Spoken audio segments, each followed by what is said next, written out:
Hi everyone, thank you very much for getting me over the 200 subscribers mark. It's now on 202, so thank you very much. I really appreciate all your support. As a result of me getting over that, as you would have seen from the previous video that I talked about with the Bassett and Gold shirt sponsor, I'm going to talk about my favourite West Ham all-time 11, purely from the Boleyn Days. Nothing to do with the London Stadium, even though two of the players that are on this list have played in both stadiums. I just wanted to talk about my own team, that if I personally, of all the players that I've enjoyed watching either live, on telly or video reels, as we used to call them. So in goal, I went with Shaka Hislop. Now, I know that we've had a lot better players before him and we've had a lot better players after him. But for me personally, with the exception of when he played for Trinidad and Tobago, because he was terrible in that game where unfortunately Dean Ashton got his England injury. He was been brilliant for us. He was the goalkeeper that we had when we were down in the Championship with Pardew, when we came up at the second attempt. He was the goalkeeper in between the sticks when we were playing in the FA Cup as well, and he was instrumental in getting us to the final against Liverpool. Won't talk about that. So at right back is one of the first three academy players that I've picked for this. Sorry, four academy players that I've picked for the starting lineup, and the first one is at right back, Glenn Johnson. Now, he had a very good career with us. He didn't exactly set the world alight, but I just loved his runs. He was a wing back a lot of the time, but he was naturally a right back. He loved running down the flanks, left, right, and running down as far as he could to get balls in, which is one of the reasons why he went to Chelsea, which is why he went to Liverpool, and if I remember correctly, he went to Stoke after that. And I'm not entirely sure what's happened to him since then. But Glenn Johnson, for me, makes the starting 11 all day of the week, every day, no question. Next to him in centre midfield is the default option of the late great Bobby Moore. Now, you can't have an all-time Boleyn starting 11 without Bobby Moore, as far as I'm concerned.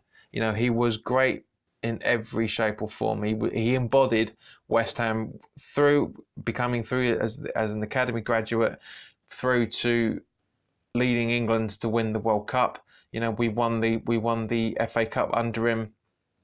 When we beat Fulham was when we were playing against him in '75. And he was an ambassador for the club. He he represented everything that I attach to West Ham, as does this next player, his centre back pairing partner. Get that out eventually. James Collins. Loved the bloke from both stints that he did with us. Absolutely superb. The ginger Pele. He's not ginger anymore. Well, at least he's not on his head. He's got the. You could say his head's upside down now because of his beard. But yes, for me, absolutely no question whatsoever. Now, left back, you might not agree with, but as I say, this is my personal starting 11. Is Stuart Pearce. Creswell was very close to coming into this role as well, as was the Terminator. You can't mention him. It was very difficult. But for me personally, it was Pearcey all day long. He was a very good left back for us. He was very good left back for England as well. So it's personal preference here, guys. Don't slate me for it. Unfortunately, nobody has nobody has trolled me yet. But as I say, for me, it's Pearcey. It's all day of the week.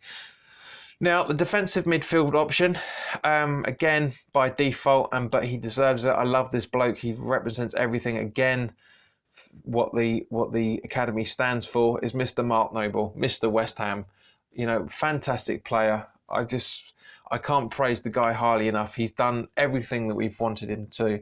Okay, yes, you can argue at the moment his legs are going, but this is the Bowling Grounds all-time 11. We've got Glenn Johnson and Bobby Moore inside, for Pete's sake. So for me, Noble gets in there, and no question. Left wing, again, another academy graduate, Mr. Joe Cole.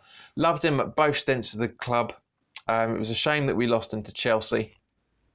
Very, very talented local boy as well. I just loved it. I loved his ability. I loved his passion, and you know, we should have kept hold of him longer than we did. It was great to see him back again after he got his contract terminated with Liverpool. You know, but yeah, for me, it's Joe Cole every day of the week. In the middle, Yossi Benayoun. Again, I just talking about his first stint under Pardew. Well, no, actually, I think it was the Pardew stroke Kirbishley days. Very, very good player. He goes down as a big icon for West Ham, and if anybody says different, then I personally think you got to look at yourself. As I say, because I just love what he did for us. Very, very talented player.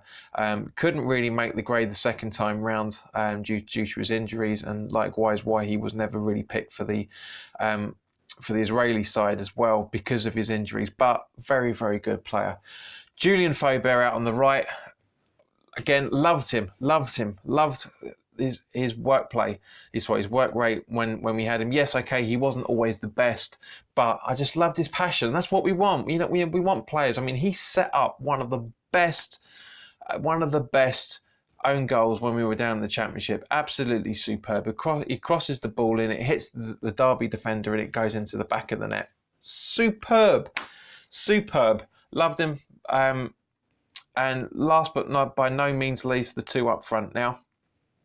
Again, you could say this was a default decision, but I just love him. Paolo Di Canio. I mean, I don't need to say more. I really don't need to say more about it. And last but by no means least, Obina. Well, Rybina, as a lot of us used to jokingly call him when he was on loan with us for that season. Unfortunately, we got relegated again. Didn't do much in the league. Had what was it? He had 8 appearances and 1 goal, I think.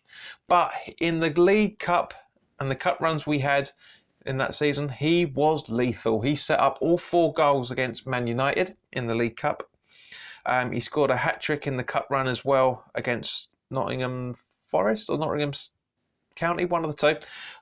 Fantastic. Absolutely loved the geezer. I was sad to see him go, as I was with Demba Ba in that season, and Scott Parker. Parker was very, very close to coming into my starting 11 of the Boleyn Days, but Benayoun just got in there just that tiny bit in front of him. It was hard to leave out Green, and it was hard to leave out Adrian for the goalkeepers as well. I could have picked Phil Parks, which is, we all know him. He's a lovely geezer. And likewise, I could have picked Ludovic McCluskey. But for me, it's just Hislop. There's something about Hislop. I hated him at the time. I'm glad we got rid of him when we did, because he was starting to dip. But for what he did for the promotion prospects and the cup run, you can't say anything better than that. You really can't. I mean, Rob Green, yes, okay, very close, but no, for me, it was his lot every day of the week. So thank you very much, everybody. Put your comments down in the section below on who you would have chosen for your starting 11 all-time Boleyn Days team. Please, by all means, if you're new around here and you like the channels, click the subscription button and hit the notification bell.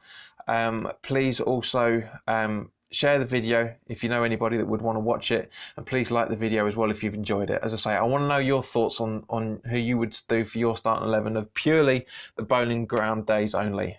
I'm not interested in the London Stadium. We haven't been there long enough to establish a starting 11 for that ground. We might be in the next few years if Pellegrini keeps doing what he's doing. But for the meantime, guys, thank you very much for watching, and I will see you again very, very soon, because we've got a new video coming up, because there's new signings hopefully being announced next week, so I'll be keeping an eye out for that. You know who those 2 are, but I'm just fingers crossed that we get those 2 over the line, at least one of the 2. Ideally, I'd like both of them done, but as I say, I'll see you again very, very soon.